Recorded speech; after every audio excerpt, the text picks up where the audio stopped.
The year is 1957. The American post-war landscape is defined by chrome, fins, and a relentless, almost dizzying suburban prosperity. The national consciousness is wrapped in a profound sense of technological exceptionalism. Americans believed, with unshakable conviction, that their way of life, their robust democracy, their unparalleled capitalist engine, and above all, their scientific and industrial ingenuity, was fundamentally unbeatable by any rival power. The Soviet Union, the formidable military adversary, was simultaneously viewed with casual contempt as a technological laggard, a bureaucratic nation of rigid thinkers and inefficient state-run factories, perpetually condemned to play catch-up. This confidence was the prevailing mood in Washington. President Dwight D. Eisenhower, a former five-star general and the hero of the Allied effort, was calmly managing the complex global dynamics of the Cold War. His administration balanced defense spending with a booming domestic economy, maintaining the comfortable illusion of total security. The United States had been working on launching its own scientific satellite, Project Vanguard, scheduled to coincide with the International Geophysical Year. It was not perceived as a frantic race. It was simply a scheduled scientific demonstration. America expected to be first because, by every metric that mattered to the West, America was simply always first. This profound national confidence and sense of assured destiny created the perfect psychological conditions for a massive global shock. Because while the American media and public were preoccupied with the newest model convertible or the latest episode of I Love Lucy, the Soviet Union was quietly perfecting the final stages of a profound and utterly disruptive technological checkmate, a move that would fundamentally alter the geopolitical landscape and change the course of human history forever. On the evening of Friday, October 4th, 1957, that illusion of untouchable American superiority was not slowly eroded, but violently shattered by a sound, a simple, persistent, almost mocking electronic beep, beep, beep.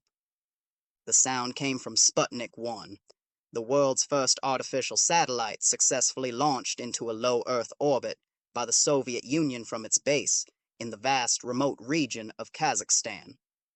Sputnik was, in its physical form, a simple object, a polished aluminum sphere, just 22 inches in diameter, about the size of a beach ball, and weighing a surprisingly hefty 184 pounds, 83 kilograms. Its only job was to transmit that steady, infuriating yet undeniable beep, powered by 3 internal silver-zinc batteries, signaling its existence to a global audience. Yet that simple, rhythmic beep, a signal audibly picked up by amateur radio operators across the globe, including thousands of citizens listening nervously on their shortwave sets in the heartland of the United States, was perhaps the single most powerful and effective piece of propaganda ever broadcast in the history of global conflict. Americans were frozen in place, a bizarre blend of fear, disbelief, and deep national embarrassment washing over them. The satellite was orbiting the Earth every 96 minutes, flying directly over the United States multiple times a day. For the first time in history, the American homeland was directly exposed to an enemy's technology flying overhead, visible to the naked eye as a small, fast-moving point of light. There was no longer any safety, no oceanic distance, and absolutely nowhere to hide from the harsh, undeniable reality of the Cold War. The military implications were instantly and terrifyingly clear to everyone from the Pentagon to the local Rotary Club. If the Soviets possessed the capability to launch a satellite of that size, they possessed the immense rocket power, the massive R-7 booster, to launch an intercontinental ballistic missile, ICBM, that could deliver a devastating nuclear warhead to any American city within minutes. The vast expanse of the oceans and the expensive protective umbrella of the Strategic Air Command were no longer adequate defense. The traditional American shield was gone, effortlessly pierced by a technological pinprick. President Eisenhower, known for his calm demeanor, attempted to quell the national anxiety, assuring reporters that the satellite does not raise my apprehensions, not one iota, and casually dismissing Sputnik as one small ball in the air. But the media and rival Democratic politicians had already seized control of the narrative, turning the event into the devastating political phenomenon known as the Sputnik crisis. Headlines screamed of the dangerous missile gap and the terrifying specter of the red moon. This was not just a mere scientific loss. It was an ideological defeat, a psychological wound to the American soul. The communist system so recently ridiculed had just proven on a global scale that it was scientifically and technologically capable of surpassing the capitalist West. The question in every American mind was no longer if the Soviet Union would attack, but when and from which unforeseen direction. The search for the responsible party quickly escalated past the military and intelligence communities. The question was not what technology failed, but why the entire nation's intellectual output was apparently inferior to the Soviet Union's. This desperate hunt for the culprit didn't stop in the halls of the Pentagon or the CIA. It went straight to the suburbs, the heartland of the American middle class, and into the American classroom.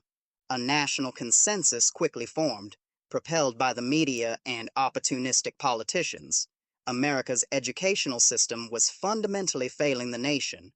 It was a verdict that instantly transformed a military setback into a domestic panic. Critics, influential columnists, politicians, and countless worried parents suddenly and fiercely blamed the progressive, often softer, approach to education that had been popular throughout the 1950s. They argued that schools were obsessively prioritizing life adjustment skills, social training, and vocational classes over the unyielding rigor of advanced science, pure mathematics, and engineering. The narrative was simple and terrifying. The Soviet Union, it was universally believed, was ruthlessly channeling its brightest young minds into arduous technical fields, while American kids were wasting time learning how to balance a checkbook and perfect their parallel parking. This perceived intellectual weakness was positioned as the true chink in America's armor. The sense of crisis was severely amplified just 2 months later, when the U.S. attempted to launch its own satellite, the small Vanguard, in December 1957. The event, hyped and televised nationally as a symbol of immediate American resolve, resulted in a humiliating, catastrophic failure.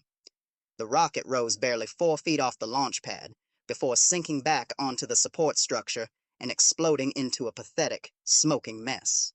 The press, already in a frenzy of self-reproach, instantly dubbed the failure Flopnik and Stayputnik. It was a visible, smoking symbol of America's perceived scientific decline, a humiliation broadcast into every living room and onto every front page across the country. This humiliation brought the Cold War's anxieties directly home, turning distant foreign policy into immediate domestic panic. For the average suburban parent, the existential question was no longer about distant geopolitics. It was about the potential of their own child. Was my child's lack of interest in complex calculus allowing the communists to win the global conflict? Was the future of American security dependent on the next math scores delivered in the local high school? The anxiety was real, pervasive, and intensely personal, forcing political leaders to react with an equal measure of dramatic action. The yield of Sputnik was an unprecedented direct intervention of the federal government into the local American school system, a monumental shift in American federalism. The fear was stark. The Soviet system, by ruthlessly prioritizing technical education over all else, was judged to be winning the battle for the intellectual future. This perceived educational deficit, dubbed the missile gap, became the primary domestic crisis, and politicians realized that the only viable way to solve a military and technological problem was through massive, centralized funding for education. The time for local control and casual curriculum choices was over. Understood. Here is the third message, containing part 3 of the final extended script. The Sputnik Crisis Script, part 3 of 5.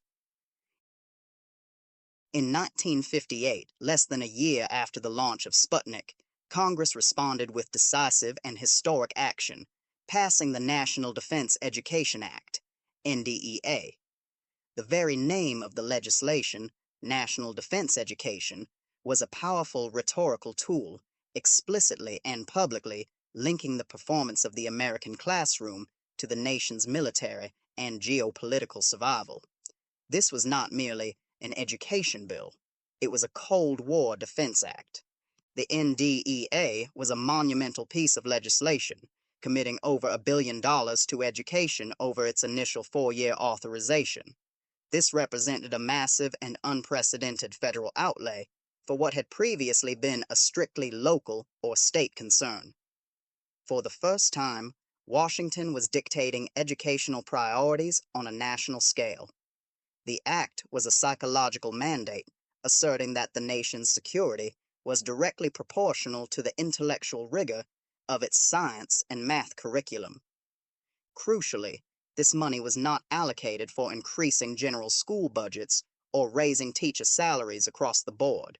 It was laser-focused and highly prescriptive, targeting specific academic areas deemed critical to national defense, science, and math. The largest proportion of the funds was immediately allocated to equipment and curriculum development. Millions were spent to buy new laboratory equipment, microscopes, science kits, and to urgently overhaul physics, chemistry, and advanced mathematics curricula.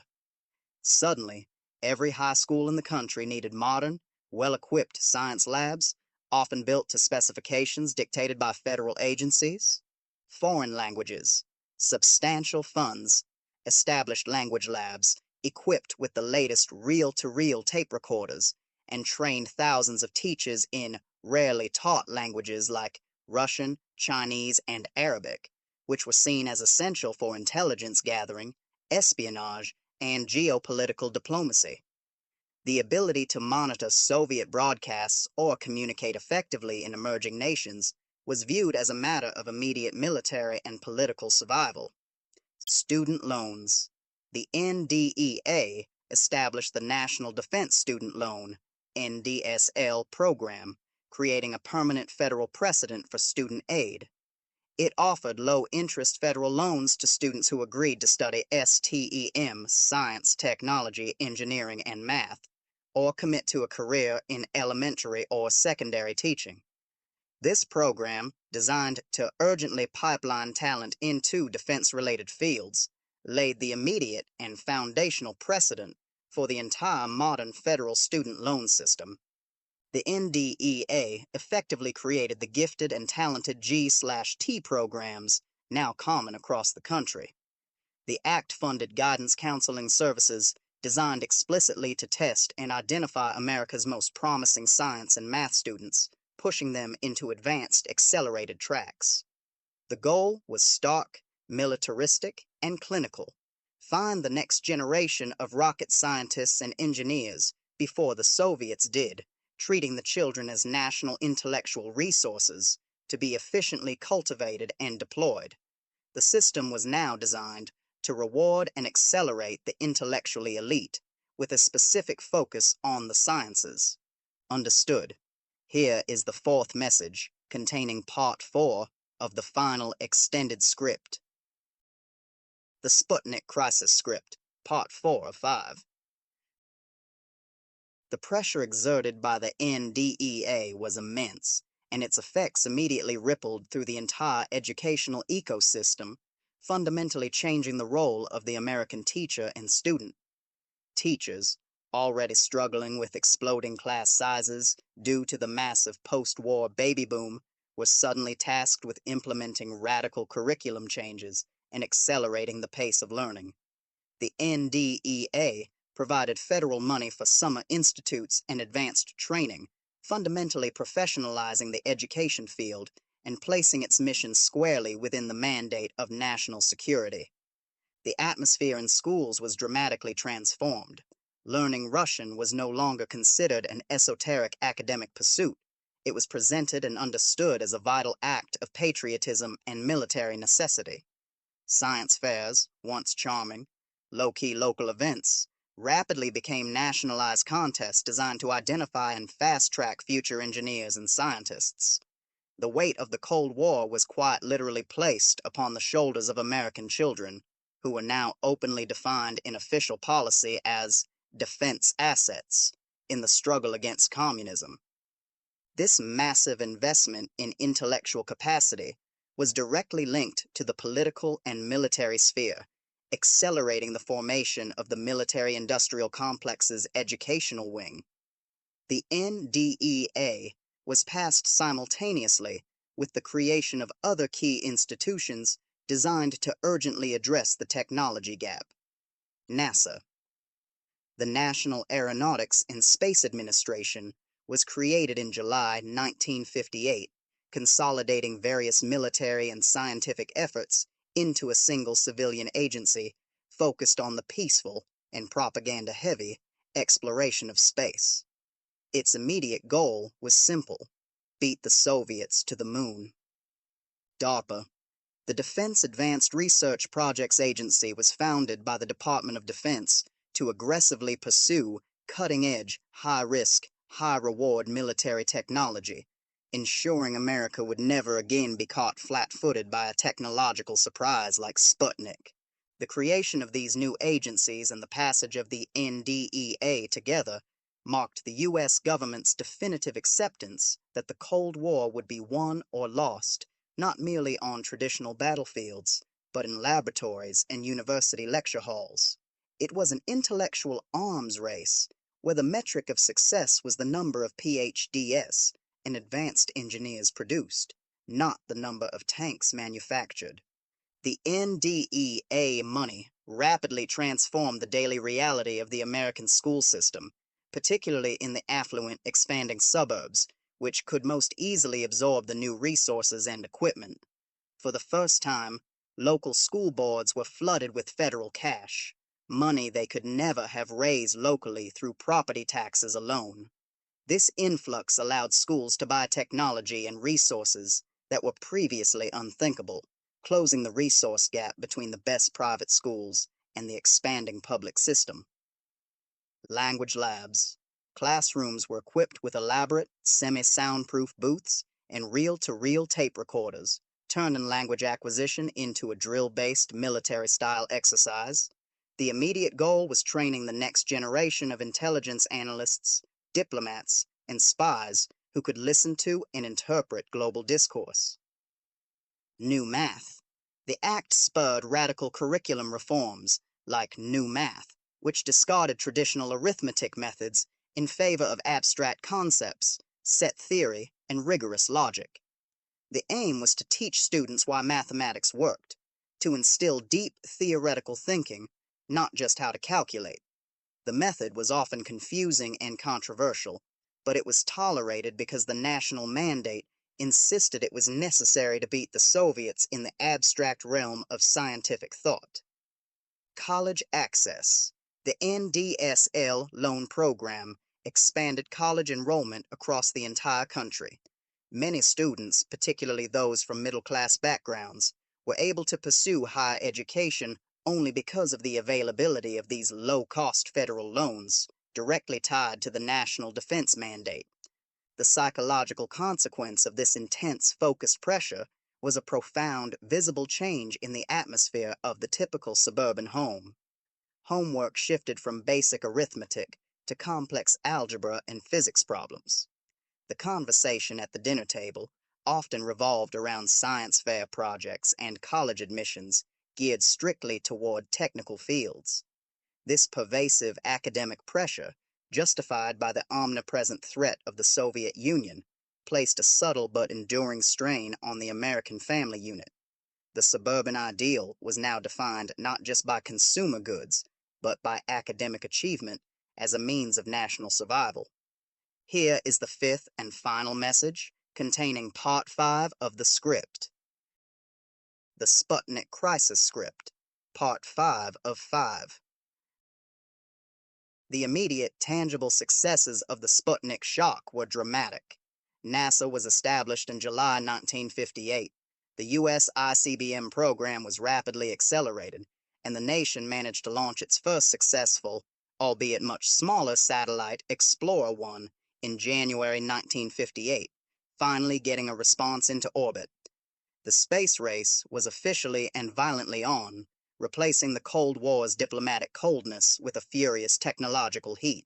The psychological blow had successfully galvanized a previously complacent nation into decisive action, turning a moment of national humiliation into a decades-long focused commitment to technological dominance. But the most profound and lasting legacy wasn't just the successful launch of American rockets. It was the fundamental transformation of the American intellectual and cultural landscape. Sputnik permanently ended the illusion of American technological invincibility, replacing it with a new, continuous, and highly infectious anxiety, the fear that the enemy might always be one step ahead. This fear established a critical and enduring precedent that national security was inextricably linked to intellectual achievement, justifying massive and continuous federal investment in basic research and education that continues to shape government spending today. The shock of the beeping satellite created a powerful, ongoing narrative of American vulnerability. This vulnerability was ruthlessly exploited politically for decades, notably in the 1960 presidential election when John F. Kennedy successfully argued that the Republican administration had allowed a dangerous missile gap to form. Kennedy campaigned directly on the Sputnik crisis, promising to restore American prestige and technological superiority. The fear had become a potent and reliably effective political weapon. Furthermore, the Sputnik crisis accelerated the decline of American isolationism. The threat was now truly global, immediate, and high above the oceans that once provided security. The U.S. realized it had to engage with the world, politically, militarily, and intellectually, on every continent. The space race, born directly from Sputnik, became the ultimate nonviolent proxy battle for global prestige, a spectacular competition designed to prove which ideological system, communism or capitalism, could produce the superior technological and scientific yield. The legacy of the NDEA extends far beyond its initial 4-year funding window. While the Act's mandatory loyalty oath was quickly dropped after public protest, the core concept of targeted federal funding for specific critical academic disciplines remained a permanent feature of educational policy. The Act demonstrated the government's power to rapidly shape education and paved the way for massive, subsequent educational reforms and investments, such as the Higher Education Act of 1965 and the later creation of the Department of Education. The simple, metallic sphere, launched by the Soviets on an autumn night in 1957, did more than orbit the Earth. It redirected billions of dollars, reshaped the curriculum of every American school, spurred the creation of NASA and DARPA, and forced an entire generation of suburban families to look up at the night sky and contemplate their own vulnerability. It was the day America lost the sky, only to realize that the key to reclaiming its technological lead lay not in the traditional military arsenal, but in the rapid cultivation of minds within the math classroom and the university research laboratory. Yesterday's yield of the Sputnik crisis was a lasting commitment to intellectual superiority, purchased at the high price of national anxiety. Thank you for joining us on this exploration of history. Don't forget to like this video, subscribe to Yesterday's Yield for more explorations of the Cold War and the 1950s, and let us know in the comments below. Did the fear of the 1950s lead to a better education system, or simply a more anxious one?